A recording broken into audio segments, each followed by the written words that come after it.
also the importance of what's happening right now. How are we responding and how are we helping people's pain points at this moment? So I want to bring our next speakers in to talk about the resources that are available and the response that's going on here in the Sacramento region. So first I'd like to introduce Heather Lucci from the Small Business Administration to talk about the resources that are available through that entity. Heather, are you there?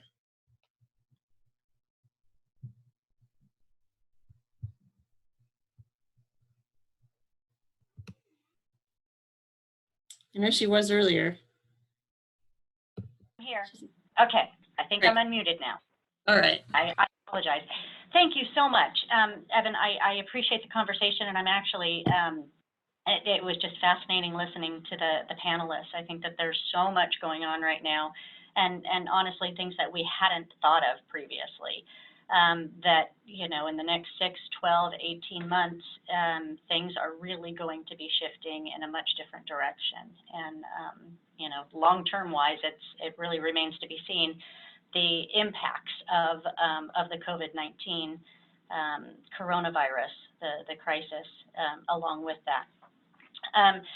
With the U.S. Small Business Administration, we are a federal agency funded by tax dollars. So we have several different facets to the way that, that the agency works. But typically, we provide loan guarantees to our lending partners, and the entire focus of the agency is surrounding small business. We also assist in areas of disaster. And typically when we talk about areas of disaster, it's really a geographic region that we are brought out to in order to assist from a hurricane, a flood, a fire, any of those types of things. And typically in that facet, we work hand in hand with FEMA and kind of complement the services that are offered by FEMA.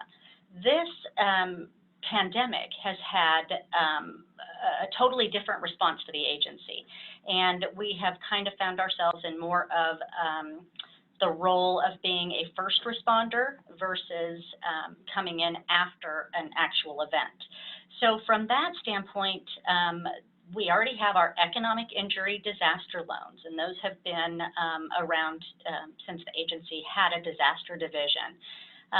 With those loans go up to $2 million, and they are for typically for businesses, for homeowners, for renters, for nonprofits, etc.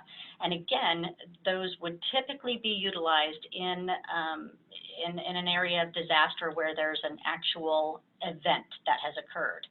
In this instance, we have the economic injury for businesses, and that would be the businesses are suffering a loss of revenue, clearly because of a lack of customers, perhaps a lack of employees, whatever the case is there. That program is still up and running, and that's a direct lend from SBA. So those are federal dollars being lent out to small businesses at very affordable interest rates. Currently, again, up to $2 million. Those are 30-year terms for this particular disaster that hold an interest rate of 3.75 for profit entities and 2.75 for nonprofit entities. With the passage of the CARES Act that happened a week ago Friday, our congressional leaders came up with the CARES Act, and it has several different components to it with respect to small business assistance. One of the components is called the Payment Protection Program, and that is for small businesses to assist them with bringing back their employees, and so they don't have to lose, you know, that particular piece of their business. Clearly, all these businesses are shut down because of mandates, both, you know, state and local, as well as, you know, a federal mandate. With that program, we actually can loan up to $10 million. That holds a 2-year term, and the interest rate for the small business applicant is at 1%. Now, again, these loans are actually brought to you or brought to the small business community through their lending institutions. So we are in the process of still adding lending institutions that are participating in the programs. But again, it's a federal guarantee for those loans.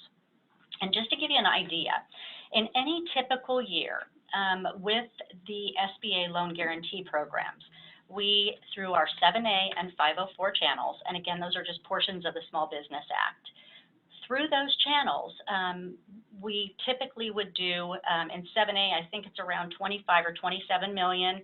In the 504 arena, I think last year it was 11 million. So with the CARES Act, we have now been allocated 349 billion for, I'm sorry, I should have said billion previously, but 349 billion for the loan guarantees of those particular products. Again, those are through the lending institutions. So again, we've got a lot of lenders that were able to participate immediately because they already had an agreement or a relationship with SBA. We're still in the process of adding additional lenders. Every day, every hour, that is, going up with the participation of our lending partners. There's also other financial institutions that are allowed to partake or participate in that program. And so those are coming online as well, and we will be getting that information out. We have it actually up on our website as far as the lenders that are participating in the program. The other portion of the CARES Act that was beneficial to the Small Business Administration and recipients of our loan guarantee program is actually the debt relief component through the CARES Act. So any SBA loan that is currently guaranteed, regardless of how it came to us, whatever financial institution, that is on an automatic deferral for 6 months. And when I say deferral, it's the small businesses do not have to pay that. SBA will be paying the payments on that particular program. So again, something to keep in mind. Anybody that had a disaster loan through SBA, a disaster loan directly, whether, again, it's a homeowner, a renter, a nonprofit, a business, those are on deferral through the end of this year. So we're trying to help the economy through these particular features. And again, we're working very hard to get this accomplished.